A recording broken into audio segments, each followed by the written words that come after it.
it's important to name what's happening for our community in the area of worship right now. And last week, how many of you were here at service or watched service online last week? Good number of us.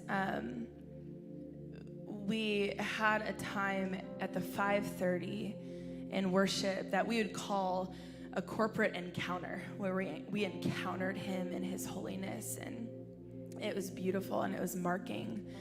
And we think it's important as a family for us to pause and just name what's happening instead of, a lot of us, when we've been talking about last week, it's like, I don't have words to describe what happened. It was heavenly.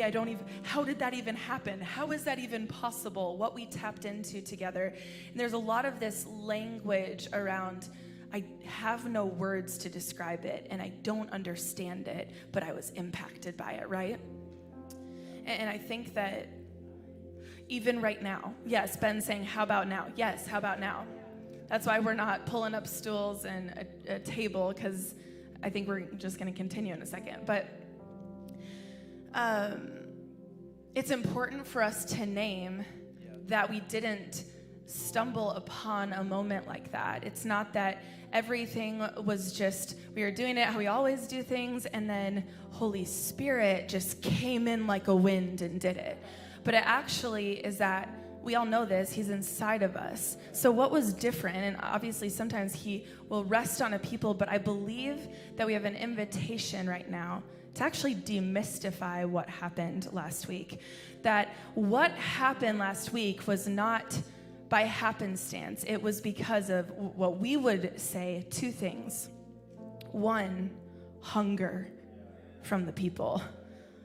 Hunger, desire in our heart to lean in and move closer and to look at him, to behold him, to look at the beyond of God. And the second thing was unity. What we experienced, the reason that last week we were able to go where we went was because we were all going there together. You've heard us say before, we're not here to do a sing-along. We don't want to do a sing-along. We don't want you to just sing the words on the screen. We want you to mean what you're saying. And what we experienced last week was that we meant it. That's really, really simple.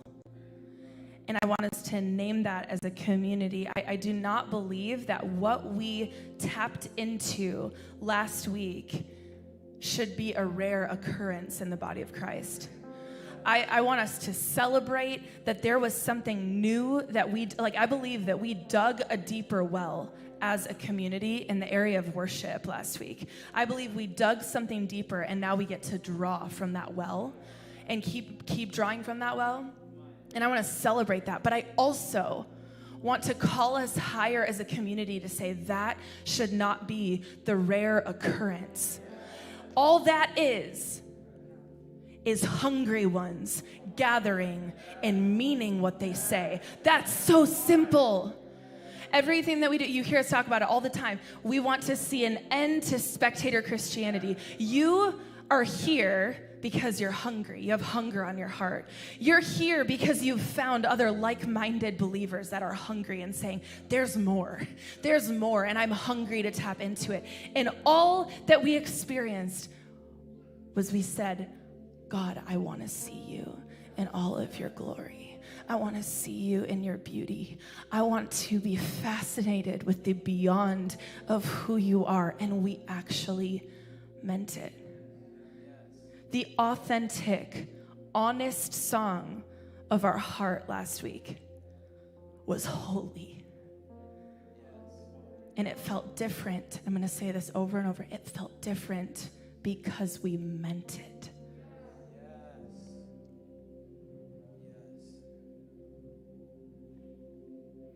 Do you have anything you want to add, or I'm going to keep going? Go ahead. I think that the temptation, to build off what Katie is saying, the temptation is to go, there's a formula here. And the formula is, like, the aha moment is not, okay, nobody sing up front, no instruments, and then we all sing a cappella. That's not the aha moment, right? It was like last week. What happened is we all were individuals, and then there was a moment where we all locked in. And in our culture right now, unity is very uncommon. Is that right? Unity doesn't exist in American culture right now. But what we tapped into was uncommon unity. And we all, like what Katie was saying, we all found something to unify around. And it was him. It was him. It was the beyond our 80 years, beyond our longitude and latitude. It was the beyond of God that we all go, I can gather around that. I can unify around that. That's what I want. And what happened last week, and I sense it even tonight, is there was a beautiful death to something. And the beautiful death was a death to self in worship. It was the death to worship is about me and my experience and what I get out of it, and my favorite song. And man, we've been singing this for a long time. And man, I'm getting tired. And me. And when are we going to end? And all of that went bye-bye. And we got caught up into his worthiness. Even when I'm tired, you're worthy. Even when we've sang it a couple of times more than I thought we were, and my expectations aren't fulfilled because I expected it to happen one way and then it changed. We're moving beyond expectation land. Yes. He's blowing the expectations and he's going, we're going to die to what we thought. We're going to die to the 4-song set, business as usual. We just do it this way. Wham, bam, thank you, ma'am. We're dying to that. We're dying to that. I put my time in. I went to a service. And it's the end of self being the thing that is the priority in worship. And it becomes a ministry to him. And God is marking Marys that minister to him. I just felt earlier in worship, I felt like tonight God was marking people with the call of Mary. That's right. To sit at his feet. Exactly. It seems foolish. The gifts that, even as we were talking about, the gifts of extravagance, like oil at his feet, and the foolishness of it all. And it's not just for I just want to again acknowledge, it's not for Generation Z. It's for Generation Z. It's for the millennials, but it's for every one of us. God is marking us again. Maybe it was 20, 30 years ago, and you're going, yeah, when I was in my YWAM days, in my college days, when we really went after God, and I'm telling you that it's not too late. We're getting marked as Marys. And God is calling us. There's just the water levels of hunger is rising in our city. We get to be a little bit of it, a little part of it. We're just a little part of it in our region, but God is leveling up, and the leveling up is happening in hunger. I just believe that he is maturing us as a people. Yeah. That this is not like a flash in the pan moment for us, but there's been a stake that's been put in the ground for us, and I believe that we will look back at this season as a people and go, we were never the same. He is birthing a message in us around his worth. Yes. He's maturing us to not just love him for what he's done and what he's accomplished and how it benefits us, which is so beautiful, and we continue to love him for that. But he's maturing us into the beyond of just who he is. He's fascinating our hearts. I believe that there's an invitation for us as a community as we move forward. That we're not coming in to services. Josh just said this, it's not business as usual. I feel like we're trying to say this all the time. These are not just Sunday church services. And I don't know how to have that make sense unless it lands in your heart. It is not about going to church on a Sunday and having a good worship experience. We're coming in instead of walking in with our hands in the receiving position, going, God, how do you want to touch my heart tonight? Wow, how is God going to move my heart tonight? He's maturing us. He's maturing us. What if it looked like, God, how can I move your heart tonight? How can I come with something to offer you?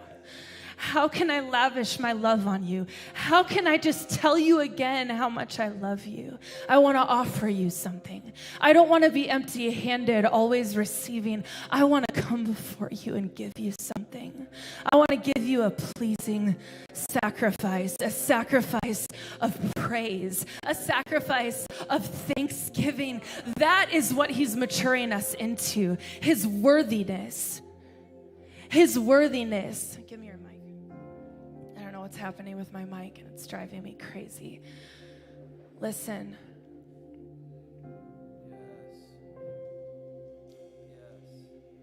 His worth is not circumstantial, and it's not emotion driven. Okay, so love. We love him. Some of us are still singing that. We love you. Love is a choice. Do not be deceived. Love is a choice. We say, love your spouse or love the Lord, and your emotions will follow. Love him and your actions will follow. Love him and the posture of your heart will shift towards him. Love is a choice.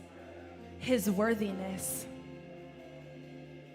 Acknowledging his worth is a choice. He's worthy whether I feel the emotions bubbling up or if the chord progression was perfect enough to move my heart to mean that I love him or to say that he's worthy. He's maturing us, people. He is maturing us. He's worthy. And now I come in and I actually have something to offer him. God, I don't feel it.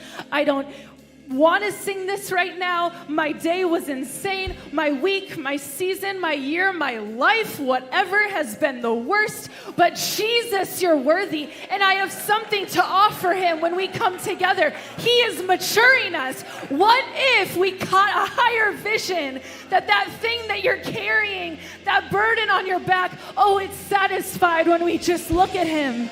When we just look at him, we don't even need him to tell us something. We don't even need him to touch us with something, to encounter us with something. We just need to look at him when we behold his character, his likeness, his beauty, his attributes.